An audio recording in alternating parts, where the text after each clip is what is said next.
അപൂർവ ധാതുക്കളുടെ വിതരണം സംബന്ധിച്ച് ഭാരതവും ബ്രസീലും തമ്മിൽ ധാരണാപത്രം ഒപ്പിട്ടു. പ്രധാനമന്ത്രി നരേന്ദ്രമോദിയും ബ്രസീലിയൻ പ്രസിഡന്റ് ലുല ഡിസൽവയുമായുള്ള കൂടിക്കാഴ്ചയിലാണ് ധാരണയായത്. പ്രതിരോധ രംഗത്ത് ബ്രസീലുമായുള്ള സഹകരണം ശക്തമാക്കുകയാണെന്ന് പ്രധാനമന്ത്രി നരേന്ദ്രമോദി പറഞ്ഞു. ആരോഗ്യരംഗത്തും ഫാർമസ്യൂട്ടിക്കൽ രംഗത്തും സഹകരിച്ച് പ്രവർത്തിക്കാനുള്ള സാധ്യതകൾ ഉണ്ടെന്നും പ്രധാനമന്ത്രി കൂട്ടിച്ചേർത്തു. महत्वपूर्ण योगदान देगा। क्रिटिकल मिनरल्स और रेयर अर्थ में जो समझौता हुआ है वो रेजिलिएंट सप्लाई चेन्स के निर्माण में एक बहुत बड़ा कदम है।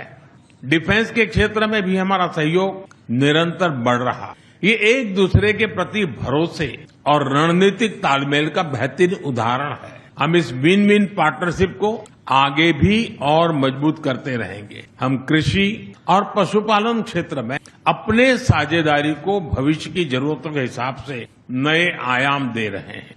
Climate resilient in agriculture, precision farming और बायो फर्टिलाइजर जैसे क्षेत्रों में हमारा सहयोग दोनों देशों की फूड सिक्योरिटी को मजबूत करेगा।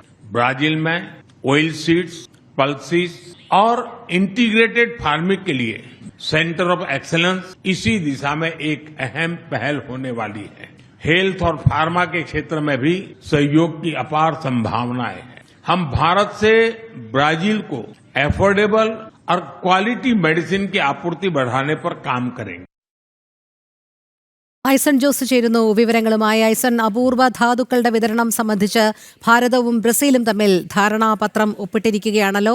മറ്റ് എന്തെല്ലാം സഹകരണങ്ങളാണ് ഭാരതവും ബ്രസീലുമായി ഇനി തുടർന്നും ഉറപ്പാക്കുക? എത്രത്തോളം സുപ്രധാനമാണ് കരാറുകൾ?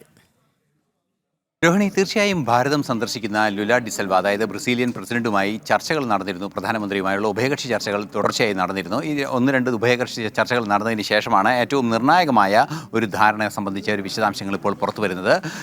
അപൂർവ ധാതുക്കൾ വിനിമയം ചെയ്യുന്നത് സംബന്ധിച്ച ഒരു ധാരണയിൽ മെമ്മോറാണ്ടം ഓഫ് അണ്ടർസ്റ്റാൻഡിംഗ്, അതായത് ഒരു ധാരണാപത്രം ഒപ്പുവെച്ചു ഇരു രാജ്യങ്ങളും എന്നാണ് മനസ്സിലാക്കാൻ സാധിക്കുന്നത്. നമുക്കറിയാവുന്നതാണ്, ഇന്നലെ പാക്സിലിക്കയിൽ ഒപ്പുവെക്കുന്ന അല്ലെങ്കിൽ അതിൻ്റെ അംഗമാകുന്ന ഒരു ഡിക്ലറേഷൻ വന്നിരുന്നു.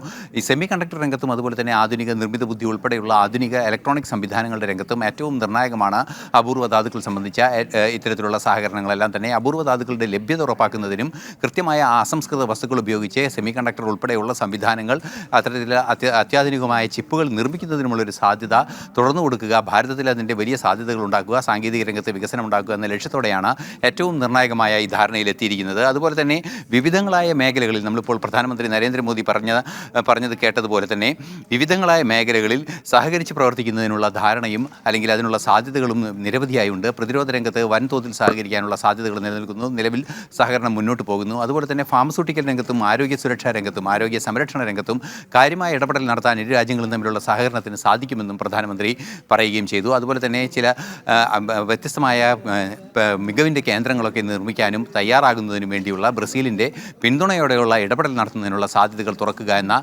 വിശാലമായ ചർച്ചകളും നടന്നതായും പ്രധാനമന്ത്രി അറിയിച്ചു. ഏറ്റവും നിർണായകമായത് സെമി കണ്ടക്ടർ രംഗത്ത് ഏറ്റവും നിർണായകമായ അസംസ്കൃത വസ്തുവായ അപൂർവ ധാതുക്കളുടെ ലഭ്യത ഉറപ്പാക്കുന്നതിന് വേണ്ടിയുള്ള ഒരു മെമ്മോറാണ്ടം ഓഫ് അണ്ടർസ്റ്റാൻഡിംഗ്, അതായത് ധാരണാപത്രം ഇരു രാജ്യങ്ങളും തമ്മിൽ ഒപ്പുവെച്ചിരിക്കുന്നു എന്നതാണ്. വരാനിരിക്കുന്ന ലോകത്ത് ഇലക്ട്രോണിക്സ് രംഗത്തെ വൻ മാറ്റങ്ങൾക്ക് സാധ്യത തുറക്കുന്ന ആ ഒരു പശ്ചാത്തലം ഉണ്ടാകുമ്പോൾ നമുക്കറിയാവുന്നതാണ്, ഇലക്ട്രോണിക് രംഗങ്ങളിലെല്ലാം തന്നെ ജപ്പാനെ മേൽക്കൈ നേടിയ ഒരു സാഹചര്യം ഉണ്ടായിരുന്നു. അതുപോലെ തന്നെ ഭാരതം ഈ സെമി കണ്ടക്ടർ രംഗത്തും ആധുനിക ഇലക്ട്രോണിക് ഉൽപ്പാദന രംഗത്തും നിർണായക ശക്തിയായി മാറാനുള്ള ഏറ്റവും പ്രധാനമായ ഒരു ധാരണയാണ് ഇപ്പോൾ ഉണ്ടായിരിക്കുന്നത്. രോഹിണി, ശരി, ഐസൺ ജോസാണ് വിവരങ്ങൾ നൽകിയത്.